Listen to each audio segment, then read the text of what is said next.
Assalomu alaykum hurmatli talabalar. Men Davidov Yunus Jumayevich, O'zbek tili va adabiyoti kafedrasi o'qituvchisiman.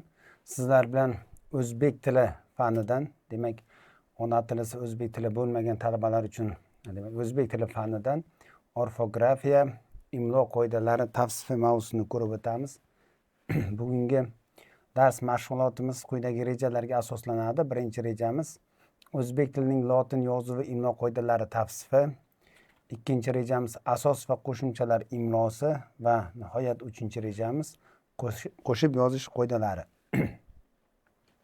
Lotin yozuviga asoslangan o'zbek tilining asosiy imlo qoidalari 1995-yil 24-avgustda tasdiqlangan. U 7 bo'lim 82 banddan iborat. Demak, to'g'ri yozishni ko'rsatadigan qoidalar majmuasi 1995-yil 24-avgustda tasdiqlangan ekan. Va u 7 bo'lim 82 banddan iborat ekan. 7 ta bo'limning nomi berilyapti, hurmatli talabalar. Birinchisi harflar imlosi, ikkinchisi asos va qo'shimchalar imlosi, qo'shib yozish qoidalari, chiziqcha bilan yozish qoidalari, ajratib yozish, bosh harflar va ko'chirish qoidalari kabi 7 bo'limdan tashkil topgan.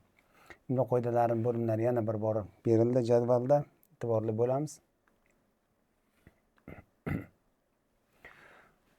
Harflar imlo, birinchi demak bo'limning nomi harflar imlosi va harflar imlosining o'zi unlilar va undoshlar imlosiga bo'linadi. U talaffuz bilan bog'liq bo'lganligi sababli, demak, qaysidir unlilar qaysi so'zlarda qay tarzda talaffuz qilinadi va yozilishi qanaqa bo'ladi.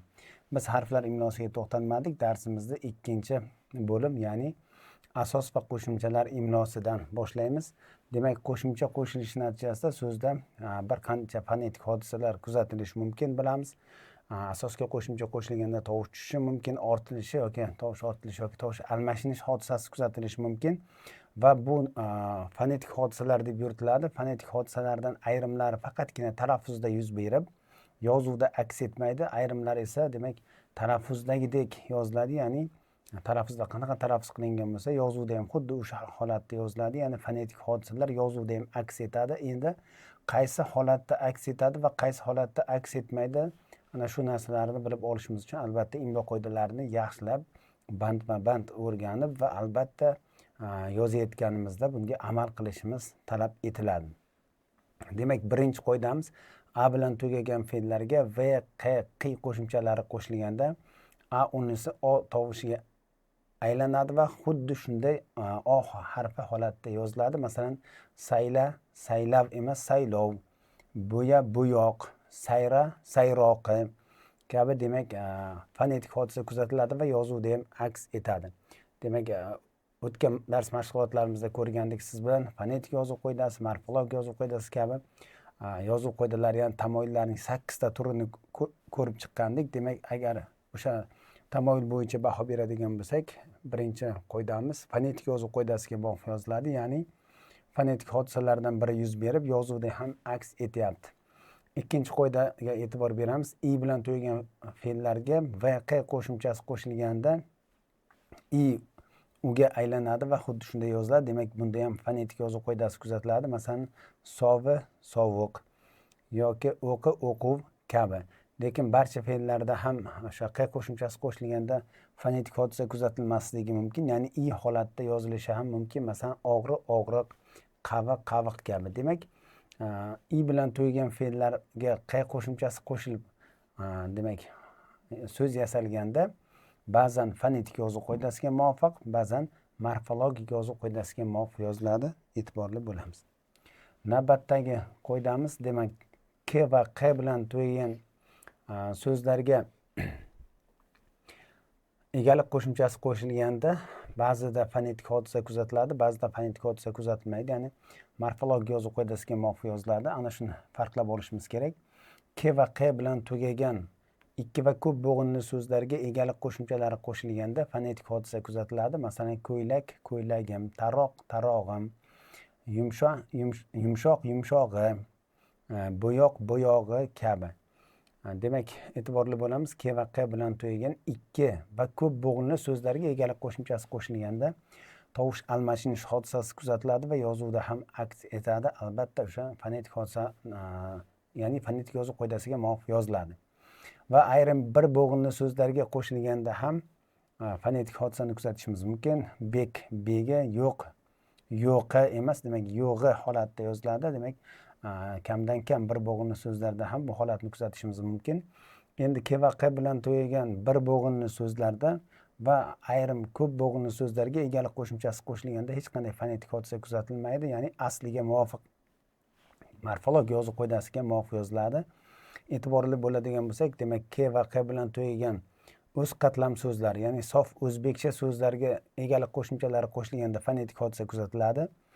Ke va q bilan tugagan o'zlashma so'zlarga demak egalik qo'shimchalari qo'shilganda fonetik hodisa kuzatilmaydi, asliga muvofiq yoziladi. Masalan, huquq, zavq, shavq, ravnaq, ishtiyoq, idrok kabi ko'p bo'g'inli so'zlarga, nok, chok, tok kabi bir bo'g'inli so'zlarga egalik qo'shimchalari qo'shilganda fonetik hodisa kuzatilmaydi, o'z holiga muvofiq, asliga muvofiq yoziladi. Masalan, huquq huquqi emas, huquqi, yoki ishtirok ishtiroki emas, ishtiroki holatda yoziladi. Demak, e'tiborli bo'lamiz. Ke va q bilan tugagan so'zlarga egalik qo'shimchalari qo'shilganda ba'zan fonetik yozuv qoidasiga muvofiq, ba'zan morfologik yozuv qoidasiga muvofiq yoziladi.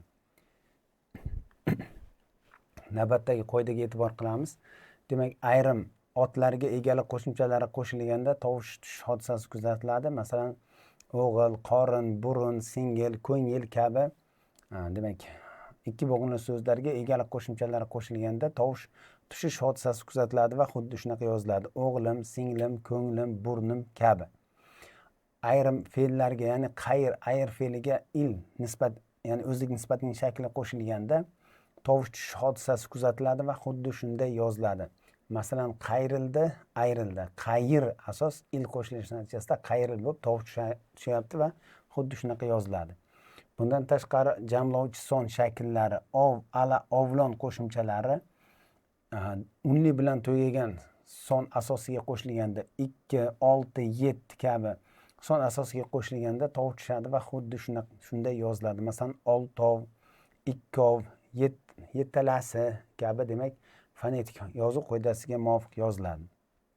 Bundan tashqari ayrim fe'l yasovchi qo'shimchalarda ham fonetik hodisani kuzatishimiz mumkin. Masalan, o'sha la qo'shimchasi bilan fe'l yasalganda tovush tushish hodisasi, ortilish va almashinish hodisasini kuzatishimiz mumkin va uchalasi ham yozuvda aks etadi. Masalan, yig'la, masalan, demak yig'lada tovush tushdi, angla tovush almashdi. Agar egalla desak tovush orttirildi. Demak, har uchala fonetik hodisani kuzatishimiz mumkin.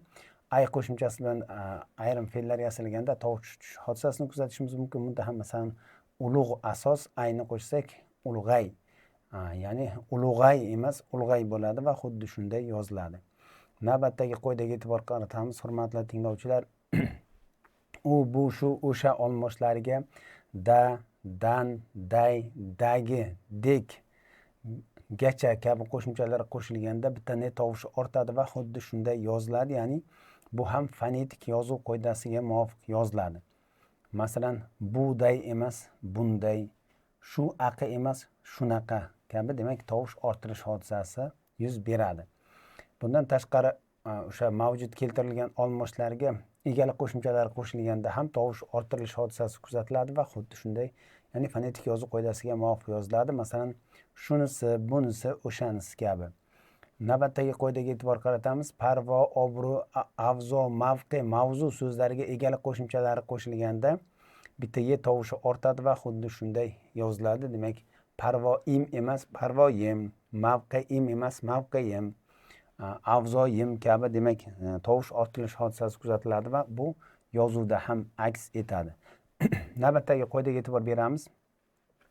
Men, sen birinchi va ikkinchi shaxs kishilik olmoshlariga ni, ning, niki qo'shimchalari qo'shilganda bitta tovush tushadi va xuddi shunday yoziladi. Demak, bu ham fonetik yozuv qoidasiga muvofiq yoziladi. Masalan, meni, seni, seniki kabi demak fonetik hodisaga uchraydi.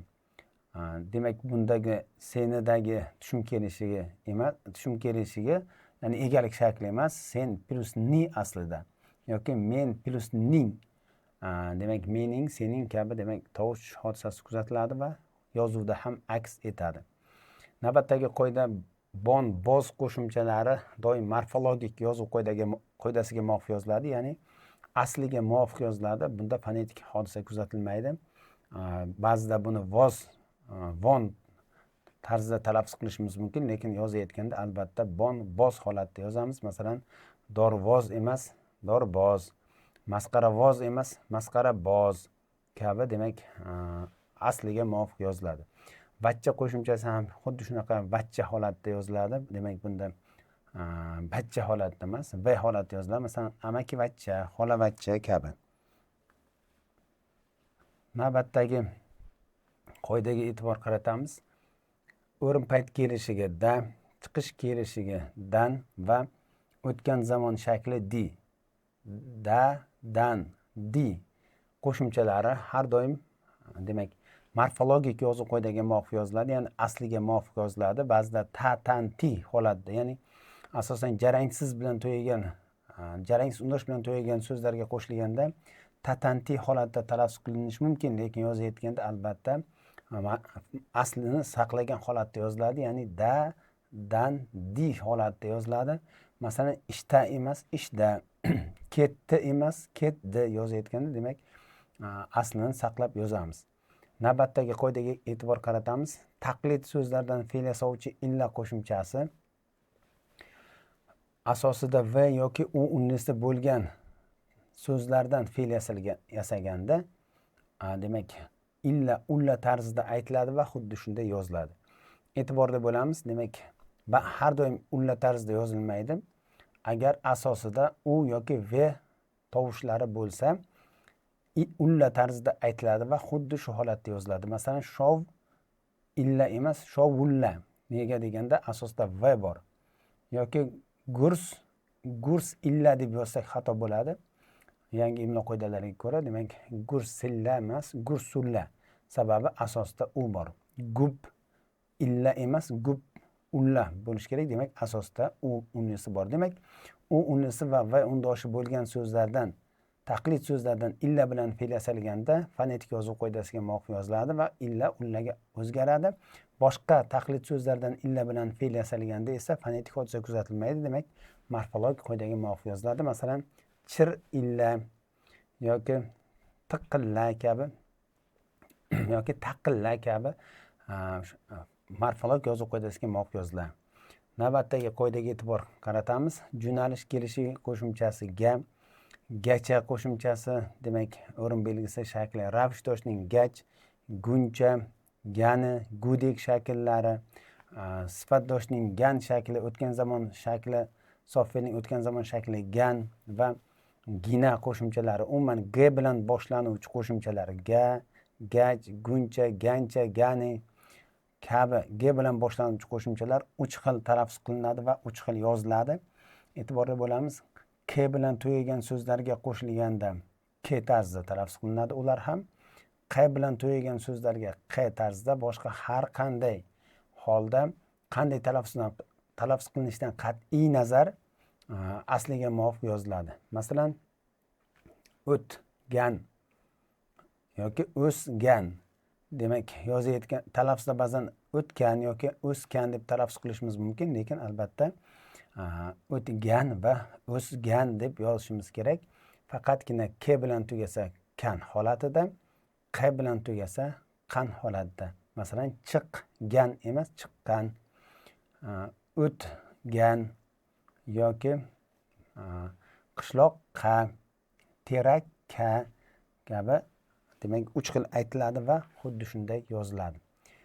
Navbatdagi qoidamiz, k undoshi bilan tugagan so'zlarga, demak, bu qo'shimchalar qo'shilganda k tarzida aytiladi va xuddi shunaqa yoziladi. Buni tepada gaplashdik. Qda ham xuddi shunaqa, boshqa har qanday holatda asliga muvofiq yoziladi.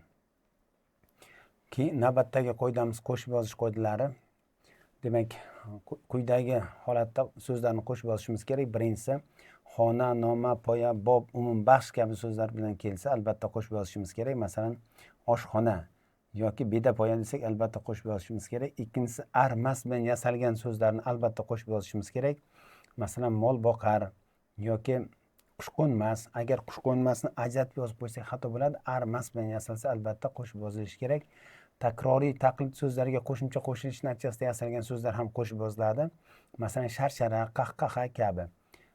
Bundan tashqari narsani boshqa bir narsaga nisbatlash, qiyoslash orqali o'xshatish yo'li bilan hosil qilingan qo'shma ot va qo'shma sifatlar ham qo'shib yoziladi. Masalan, oy bolta, dev qomat, sher yurak kabi. Hurmatli talabalar, hurmatli tinglovchilar, bu mavzumiz keng mavzu hisoblanadi va albatta har bir qismini tanishib o'tishimiz kerak. Keyingi mashg'ulotlarimizda albatta bu haqda yana to'xtalamiz. Savol va topshiriqlarga javob berish orqali mavzuni mustahkamlashingiz mumkin. Mavzu yuzasidan savollaringiz bo'lsa, quyidagi manzillarimizga murojaat qilsangiz bo'ladi. E'tiboringiz uchun tashakkur.